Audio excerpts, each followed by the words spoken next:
बात करेंगे राहुल गांधी, जिन्होंने केरल की वायनाड सीट से एक बार फिर से पर्चा दाखिल कर दिया है। उम्मीदवार के तौर पर राहुल गांधी ने नामांकन पूरी ताकत यानी शक्ति प्रदर्शन के साथ किया है।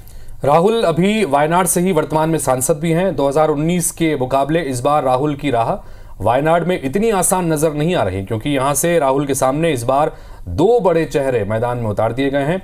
दूसरी तरफ एक सवाल यह भी है कि क्या इस बार राहुल सिर्फ वायनाड से ही चुनाव लड़ेंगे या फिर पिछली बार की तरह अमेठी से भी हाथ आजमाएंगे।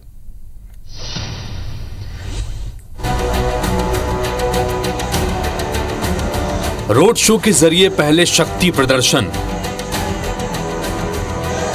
फिर दाखिल किया नामांकन। लोकसभा चुनाव के लिए राहुल गांधी ने बुधवार को केरल के वायनाड लोकसभा सीट से अपना नामांकन भरा। वायनाड में दूसरे चरण में 26 अप्रैल को वोटिंग होनी है। इससे पहले राहुल गांधी ने बहन प्रियंका के साथ वायनाड में रोड शो भी किया। रोड शो में हजारों की संख्या में कांग्रेस कार्यकर्ता और समर्थक शामिल हुए। नामांकन दाखिल करने के बाद राहुल ने डोर टू डोर प्रचार भी किया। राहुल ने वायनाड की जनता से कहा कि आपका सांसद सदस्य होना मेरे लिए सम्मान की बात है। वहीं बीजेपी और मोदी पर संविधान और लोकतंत्र को खत्म करने का आरोप लगाया। ये जो लड़ाई है, ये लोकतंत्र और कॉन्स्टिट्यूशन, संविधान को बचाने की लड़ाई है। एक तरफ कांग्रेस पार्टी और इंडिया अलायंस और दूसरी तरफ प्रधानमंत्री मोदी जी संविधान को और लोकतंत्र को खत्म करने में लगे हुए हैं। राहुल के बयान पर बीजेपी नेताओं ने भी जवाबी हमला किया और तंज कसते हुए कहा कि राहुल गांधी की बातों में न तो तथ्य होता है और न ही गंभीरता। राहुल गांधी को उनकी पार्टी कांग्रेस ही गंभीरता से नहीं लेती। राहुल गांधी कुछ भी कहें, देश की जनता पीएम मोदी के साथ है। इस प्रकार से चुनाव ही पारा चढ़ रहा है।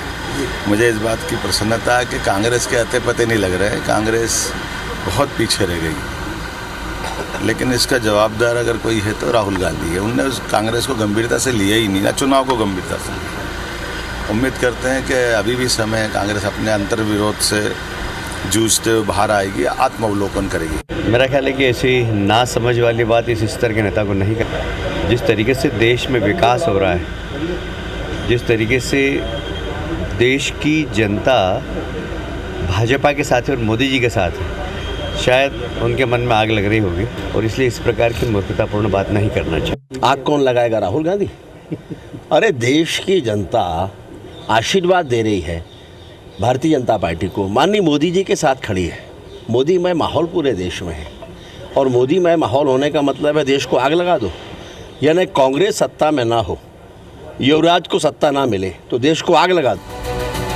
वैसे राहुल को चुनौती सिर्फ बीजेपी नेता नहीं दे रहे, बल्कि कांग्रेस जिस इंडिया गठबंधन का हिस्सा है, उसी गठबंधन में शामिल सीपीआई की एनी राजा राहुल को चुनौती देती नजर आएंगी। एनी राजा ने बुधवार को रोड शो के बाद अपना नामांकन दाखिल किया।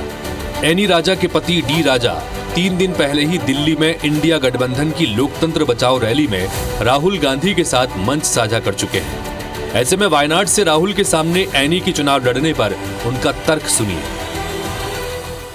Certain questions raised in public domain. Why Mr. Rahul Gandhi has chosen to contest from Wayanad? बहरहाल केरल के वायनाड में इस बार राहुल के सामने दो बड़े चेहरे मैदान में हैं। बीजेपी ने यहां अपने प्रदेश अध्यक्ष के सुरेंद्रन को उतारा है, तो सीपीआई ने एनी राजा को टिकट दिया है। अब सवाल यह है कि क्या राहुल इस बार वायनाड से ही चुनाव लड़ेंगे या 2019 की तरह अमेठी में चुनावी अग्नि परीक्षा का सामना करेंगे। Election desk, IBC 24। तो देखते हैं कि राहुल गांधी का अगला कदम इस पर क्या होता और उनकी चुनौती कितनी रंग लाती उनके पक्ष में, या फिर वाकई वो मुकाबला अब की बार जो टफ मुकाबला दिखाई पड़ता है उसमें पीछे रहते हैं।